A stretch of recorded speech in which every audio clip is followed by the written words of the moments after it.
Theories of Attitude and Behavior Change. Thursday, May 14, 2020.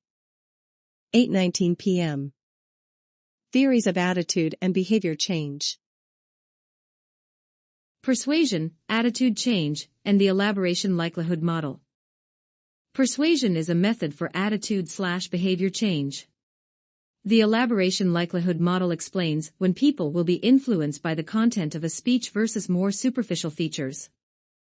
Three main characteristics that impact on how we are persuaded for/against a message. 1. Message characteristics. Message itself, clarity, how well thought message it. Also includes how well written it was, does speaker have good grasp of grammar, appropriate vocabulary, length of talk, etc. 2. Source characteristics. What is their level of expertise, trustworthy, and is information credible or not? Physical environment, venue of event. 3. Target characteristics. Characteristics of listener such as mood, self-esteem, alertness, intelligence, etc. How we receive a message. According to model, we process info along two target paths, central and peripheral routes. Central people are persuaded by the content of the argument. Leads to deep processing of information. Results in a lasting attitude change. People will only choose this route when they are interested in the topic. Peripheral don't care about topic, little motivation/interest. Leads to shallow processing of information, such as the speaker's looks. Creates a temporary attitude change. Reciprocal determinism.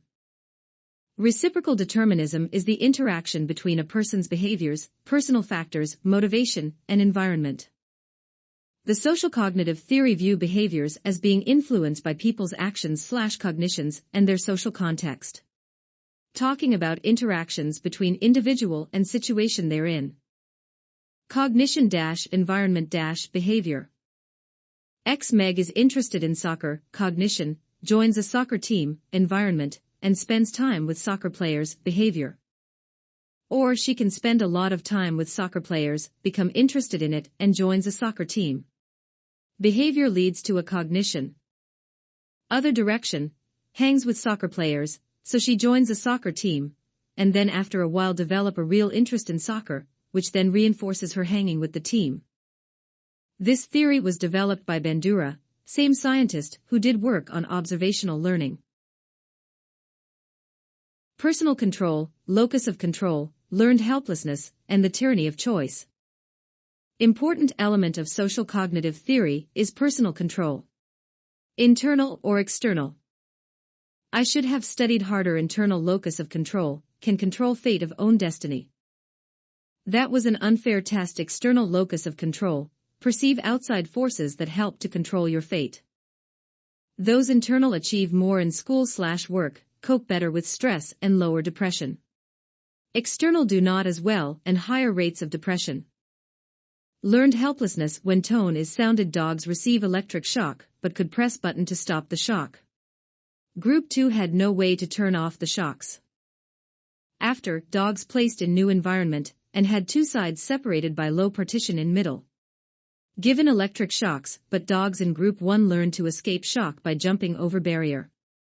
Dogs in Group 2 didn't try to escape the shock.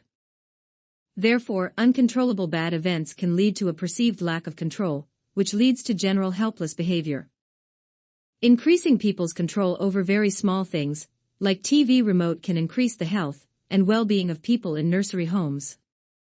What about too much control? Too many choices can also negatively impact our cognition and behavior. The tyranny of choice. Too many choices at stores. Those who had to pick 1/6 were more satisfied with their behavior, those who had to pick 1/30 less happy with their choice. One result is information overload, and can lead people to decision paralysis and increased regret over choice made. Personal control is important. Any control people have on environment, even a little, has good effect on well-being. On other hand, too much is not good either. Self-control. The ability to control our impulses and delay gratification. Humans have desires which aren't necessarily bad, but they can become a temptation when they conflict with our long-term values and goals.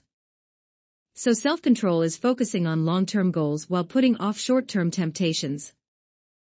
The most famous experiment is commonly referred to as the marshmallow test. Kids in preschool given marshmallow and could eat it whenever, but if they waited 15 minutes they could get another marshmallow. Some ate it right away, but other kids licked it. Those who were able to wait tended to have better life outcomes when followed 10 years later. Ego depletion idea that self-control is a limited resource. If you use a lot of it, it can get used up, and less to use in the future. Demonstrated by experiment that those who resisted eating cookies ended up giving up sooner, on another unrelated task that also requires self-control. Muscle is used as a metaphor for self-control. Can be strengthened but also depleted. Training self-control in one area can improve it in other areas. How to improve self-control. 1. Change environment x moving snacks to more difficult to reach shelf. 2. Operant conditioning reinforcing good behaviors with rewards. Positive/negative reinforcement or punishment. 3. Classical conditioning x eat healthy chocolate every time you crave chocolate. 4. Deprivation. Removing something completely is problematic. Can make you want it more and leads to ego depletion.